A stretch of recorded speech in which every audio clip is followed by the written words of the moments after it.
Good stuff, huh? Don't applause or you'll take up my time.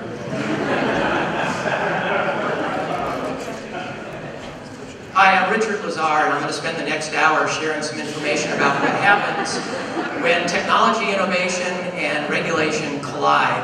I've had the privilege of advocating policy at the White House, before Congress, the FDA, a bunch of state and local policymakers. I chair the TAO's advocacy committee. I'm a recovering lawyer and all-around good guy. Recovering, by the way. So one of the things that I found in my career is that democracy is a very cool thing, but there's this constant tension between technology innovators and policymakers who view themselves as having a role in controlling or dictating how technology enters the world and permeates the world. So the technology innovators are people like you who create cool stuff that solve cool problems. And I'm going to touch on ride sharing, drones, and short-term lodging rentals. They're not all one category, that's 3 different categories. So who are the regulators? The regulators are the elected officials and bureaucrats who pass laws, regulations, and rules that address public policy goals that they view as important. And I'm going to show some samples here. So the things they care about are things like who can play in a market, safety, security, privacy, public health, other stuff. And these policy issues have implications for innovators. So you come up with a cool new product or service, you have your eye on a big addressable market, and lo and behold, you discover that there are regulations that impact how you play in the game, and they say stop, or they say here's what you have to do to get permission to play.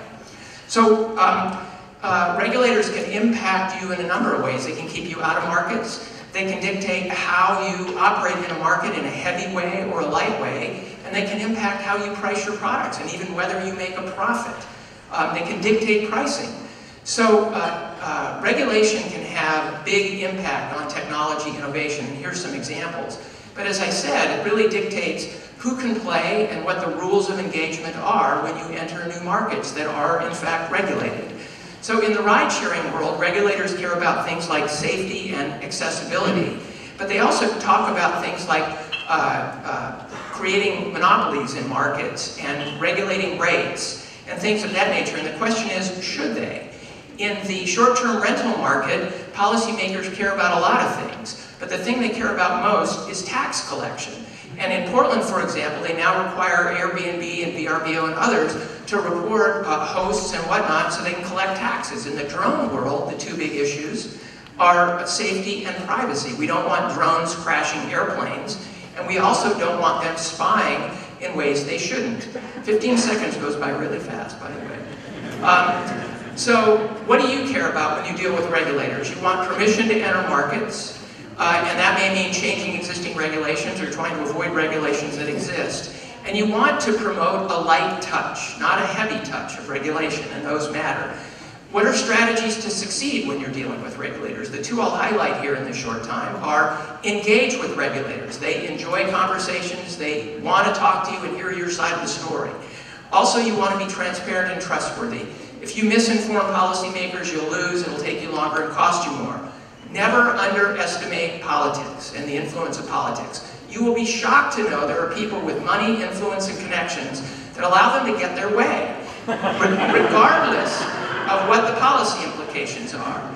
I would also say don't do stupid stuff. So pay your taxes when they're due. Don't crash your drone onto the White House lawn if you're trying to influence the FAA. By and large, don't get yourself in the newspaper in negative ways when you're trying to get in good with the policymakers. That's a bad idea. You can play politics too. Enable your stakeholders. Mobilize them. You can get them, if they love your product, your service, your company, they can help you. Make a strategic decision. Do you want to be an Uber or a Lyft? Do you want to be confrontational or do you want to be collaborative? I would argue being confrontational is not a good idea.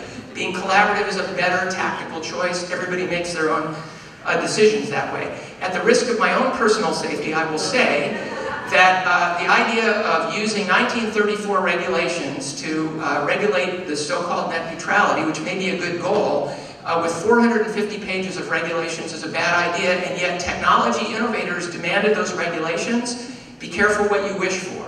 That 5 minutes went by really fast. If you have issues you'd like to discuss, reach out. Thanks for listening.